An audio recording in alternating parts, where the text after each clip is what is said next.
আসসালামু আলাইকুম everyone, welcome back to Nusrat Samira's kitchen. আশা করি সবাই ভালো আছেন। আজকে আমি আপনাদের সাথে শেয়ার করব 2 ডিমের একটি চকলেট স্পঞ্জ কেকের রেসিপি। আশা করি এই চকলেট কেকের রেসিপিটা আপনাদের উপকারে আসবে। তাহলে চলুন শুরু করা যাক। প্রথমেই শুকনো উপকরণগুলো চেলে নিব। এর জন্য নিয়ে নিলাম 1/3 কাপ ময়দা।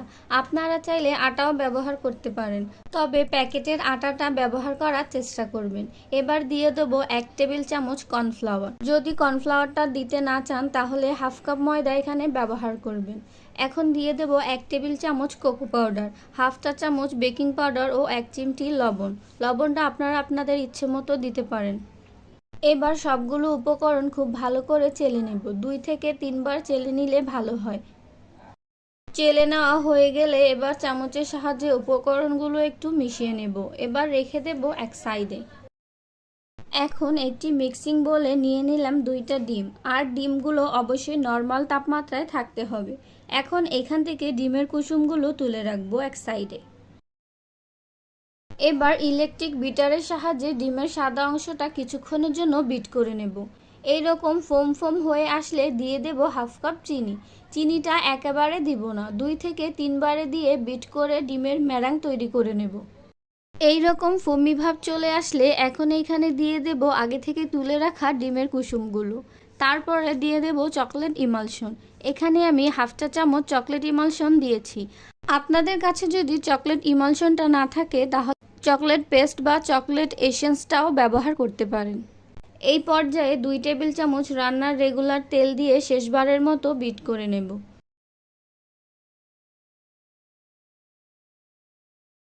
দেখেই বুঝতে পারছেন ডিমের ম্যারাংটা কতটা পারফেক্টভাবে হয়ে গেছে, আর এর মধ্যে কোনো বাবলসও নেই।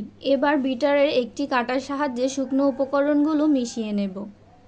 আর শুকনো উপকরণগুলো একবারে না দিয়ে 2 থেকে 3 বারে অল্প অল্প করে দিয়ে খুব ভালো করে মিশিয়ে নেব, যাতে কোনো দলা না থাকে। আর এই মেশানোর কাজটা অবশ্যই খুব সাবধানে আলতো হাতে করতে হবে, যাতে ডিমের ফোমটা ভেঙে না যায়। মেশানোর পরে দেখুন ব্যাটারটা কতটা সফট আর স্মুথ হয়েছে, আর কোনো প্রকার দলা দলা ভাবও নেই। এবার একটি 7 ইঞ্চি মোল্ডে সামান্য তেল ব্রাশ করে একটি সাদা কাগজ বিছিয়ে দেব এবং সম্পূর্ণ ব্যাটার ঢেলে দেব মোল্ডে। দেখুন ব্যাটারগুলো কত সুন্দরভাবে ভাজে ভাজে পড়ছে। সম্পূর্ণ ব্যাটার মোল্ডে ঢালা শেষে এবার একটি টুথপিক দিয়ে ব্যাটারগুলো মোল্ডে ভালো করে ছড়িয়ে দেব, যাতে সব দিকে সমানভাবে সেট হয়ে যায় আর ব্যাটারের ভেতর যদি কোনো বাবলস থাকে তা বের হয়ে যায়। এবার লাস্টবারের মতো মোল্ডটাকে ট্যাপ করে নেব, যাতে অবশিষ্ট বাবলগুলো বের হয়ে যায়। চুলায় একটি হাঁড়ি বসিয়ে 10 মিনিটের মতো প্রিহিট করে নিয়েছি। এখন কেকের মোল্ডটা হাঁড়িতে বসিয়ে দেব, আর ঢাকনায় ছিদ্র থাকলে তা বন্ধ করে দেব। আর কেকটাকে বেক করে নেব 30 থেকে 35 মিনিট মতো।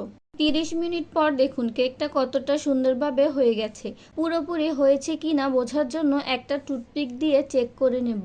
এই যে এইরকম টুথপিকটা পরিষ্কার বের হলে বুঝবেন কেকটা সম্পূর্ণ বেক হয়ে গেছে। আর যদি টুথপিক ব্যাটারে লেগে আসে তাহলে আরও 5 থেকে 10 মিনিট কেকটা বেক করে নেবেন, তাহলেই হয়ে যাবে। পুরোপুরি ঠান্ডা হওয়ার পরে এবার কেকটাকে মোল্ড আউট করে নেব। আর এই পর্যায়ে অবশ্যই খেয়াল রাখবেন যেন কেকটা পুরোপুরি ঠান্ডা হয়ে যায়। যদি গরম অবস্থায় কেকটা মোল্ড আউট করতে চান তাহলে হয়তো ভেঙেও যেতে পারে। দেখুন কেকটা কত সফট আর স্পঞ্জি হয়েছে। এবার কেকটাকে 2 ভাগে স্লাইস করে নিব। আপনারা চাইলে 3 ভাগও করতে পারেন। স্লাইস করার পরে দেখুন কেকগুলো কতটা সফট আর স্পঞ্জি হয়েছে। আপনারা চাইলে এভাবেও চায়ের সাথে খেতে পারেন। এবার কেকটাকে পুরোপুরি ডেকোরেশন করে নিব। প্রথমে কেকটা ক্রিম দিয়ে কোট করে নিব। এর জন্য কেক বোর্ডে সামান্য ক্রিম দিয়ে তার ওপর কেকের একটা স্লাইস দিয়ে দেব, আর সুগার সিরাম দিয়ে কেকটা ভিজিয়ে দেব। এখানে 1/3 কাপ গরম পানির সাথে 3 টেবিল চামচ চিনি আর হাফ চা চামচ চকলেট পেস্ট দিয়ে সুগার সিরাম তৈরি করে নিয়েছি। সুগার সিরাম দেওয়া হয়ে গেলে এখন ক্রিম দিয়ে ওপরটা কোট করে দেব। তারপর দ্বিতীয় স্লাইসটাও দিয়ে দেব, আবার সুগার সিরাম দিয়ে ভিজিয়ে নেব। সুগার সিরামটা সব জায়গায় খুব ভালোভাবে ছড়িয়ে দিতে হবে। এবার ক্রিমটা সাইডে এবং উপরে দিয়ে পুরো কেকটা কোটিং করে নেব। আর আমি এখানে 1 কাপ ট্রপিক্যাল হুইপ ক্রিম ব্যবহার করেছি। যদি হেভি কোনো ডেকোরেশন করা না লাগে তাহলে 1 পাউন্ড কেকের জন্য 1 কাপ ক্রিমই যথেষ্ট। এবার চলে যাব কেকটা ডেকোরেশন করার জন্য। আর এই পর্যায়ে মনটা এতটাই খারাপ হয়েছিল যে কি বলবো। সম্পূর্ণ কেকটা ডেকোরেশন করা শেষ হওয়ার পরে দেখলাম মোবাইলে ভিডিও রেকর্ডই হয়নি। তাই আপনাদেরকে দেখানোর জন্য এক সাইড থেকে তুলে আবার সেই ডেকোরেশনটা করব। এখন এই পাশটায় 3টা রোজ ফ্লাওয়ার বসিয়ে দেব। আর রোজটা আমি কিভাবে তৈরি করেছি আপনারা দেখতেই পেরেছেন। আমি সবসময় এরকম ডালঘুটনির উপরে রোজ ফ্লাওয়ারটা বানিয়ে থাকি, এতে আমার কমফোর্ট ফিল হয়। আপনারা চাইলে চপস্টিকের সাহায্যেও রোজ ফ্লাওয়ারটা বানাতে পারেন। এবার এখানে কিছু পাতা দিয়ে দেব। আর এই পাতাগুলো দেওয়ার জন্য আমি এখানে লিফ নোজেলটা ব্যবহার করেছি। পাতা দেওয়া হয়ে গেলে এবার ব্লু কালার দিয়ে পাশে বর্ডারটা দিয়ে দেব। আর এই বর্ডারটা বানানোর জন্য আমি এখানে স্টার নোজেল ব্যবহার করেছি। আর যে কালারগুলো ব্যবহার করেছি এই সবগুলা কালারই রেডম্যানের ফুড কালার। দেখুন কেকটা কত সুন্দরভাবে ডেকোরেশন হয়ে গেছে। এখন আরও একটু সুন্দর দেখানোর জন্য এর উপরে কিছু কালারিং সুগার বল দিয়ে দেব। আসলে ডেকোরেশনের বিষয়টা বলার কিছু নেই, আপনি আপনার ইচ্ছে মতো যেরকম ইচ্ছে ডেকোরেশন করতে পারেন।